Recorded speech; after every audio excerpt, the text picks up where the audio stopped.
जय Hind news, जनतेच्या हितासाठी निर्भीड पत्रकारिता। 10 लाखाची खंडणी मागितल्याप्रकरणी अभिजित बसुगडे गुन्हा दाखल। एका दैनिकाचा मी पत्रकार आहे। शासकीय सेवेत असलेल्या तुमच्या पत्नीच्या विरोधात आंदोलन करायला लावेन, तुमची व तुमच्या पत्नीची बदनामी करेन असे सांगून मागितली होती खंडणी। 10 लाखाची खंडणी मागितल्याप्रकरणी अभिजित बसुगडे राहणार जयसिंगपूर याच्यावर विश्रामबाग पोलीस ठाण्यामध्ये गुन्हा दाखल करण्यात आला आहे।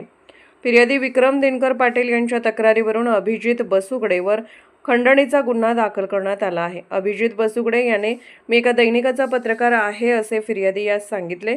तुमच्या विरोधात माझ्याकडे तक्रार आली आहे। शासकीय सेवेत असलेल्या तुमच्या पत्नीच्या विरोधात इचलकरंजीमधील एका व्यक्तीस सांगलीच्या राज्य उत्पादन शुल्क विभाग कार्यालयासमोर उपोषणास बसवणार आहे। यातून तुमची व तुमच्या पत्नीची बदनामी करणार आहे। तुम्ही मला 10 लाख रुपये द्या, मी हे प्रकरण मिटवून घेतो असे सांगून फिर्यादीकडे विनाकारण बेकायदेशीर फिर्यादी आणि फिर्यादीच्या पत्नीची बदनामी करण्याची भीती घालून 10 लाख रुपये मागणी केली। या प्रकरणी विश्रामबाग पोलीस ठाण्यामध्ये अभिजित बसुगडेवर याच्या विरोधात गुन्हा दाखल करण्यात आला आहे।